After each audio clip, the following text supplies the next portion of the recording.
पंहिंजूं ॻाल्हियूं मिड़ी के कछी नहीं वरी जी लख लख वधायूं।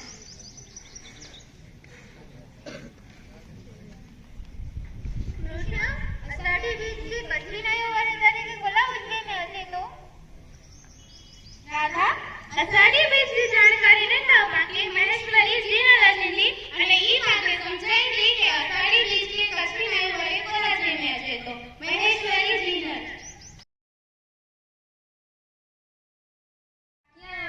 मुझे नाम महेश्वरी जी है। अजामा के आषाढ़ी बीजी माहिती दिया। गगन गजे ने मोरला बोले, गगन गजे ने मोरला बोले, मथे चमके वे ए हलवा बाजे कच्छ में आवी आषाढ़ी बीज।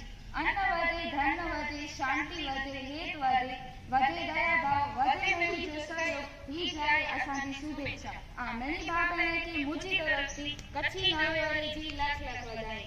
कच्छમાં અષાઢી બીજનું અનેરું મહત્વ છે। કચ્છની ધરા અને મેઘરાજા એટલે કે વરસાદ પણ મહામૂલ્ય ગણાય છે।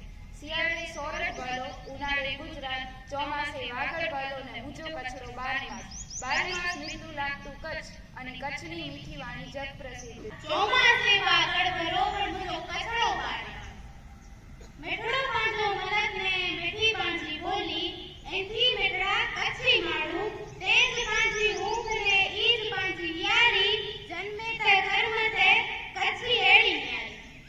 રાધા તો કે ગીત સુણી જમે ને હા કૃષ્ણ ગળો સાંજી તહાણે ગીત માણીને થેન્યું ધોરણ 11 થી વિદ્યાર્થીનું ખુશી ખુશાલી કોમલ ધ્રુવી સંધ્યા ને ભૂમિ જેસા સૌથી આવમાં ઝીણી જવું કી વીજળી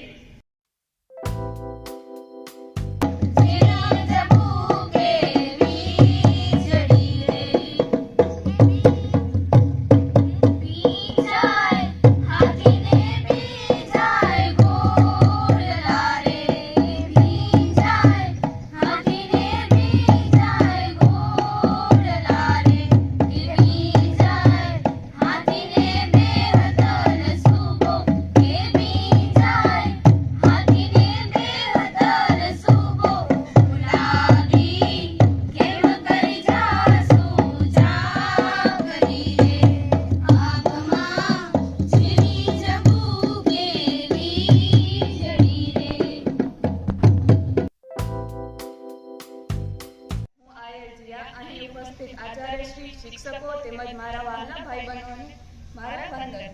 આજે હું તમારા સમક્ષ જગન્નાથ રથયાત્રા વિશે વાત કરીશ।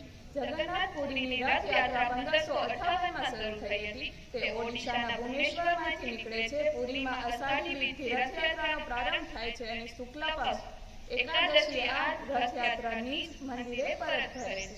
જગન્નાથ પુરી ધામને મોક્ષનું અથવા મુક્તિનું દ્વાર કહેવામાં આવે છે।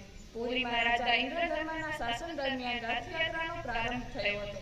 રથયાત્રાનો જૂનામાં જૂનો ઉલ્લેખ 1800 વર્ષ પહેલા આવેલા ત્રિસંખ્ય જગન્નાથ મહાત્મ્ય ગ્રંથમાં છે। હરિવંશ પુરાણ, પદ્મ પુરાણ સહિતના પુરાણોમાં આ રથયાત્રાનું મહત્વ સમજાવેલું છે।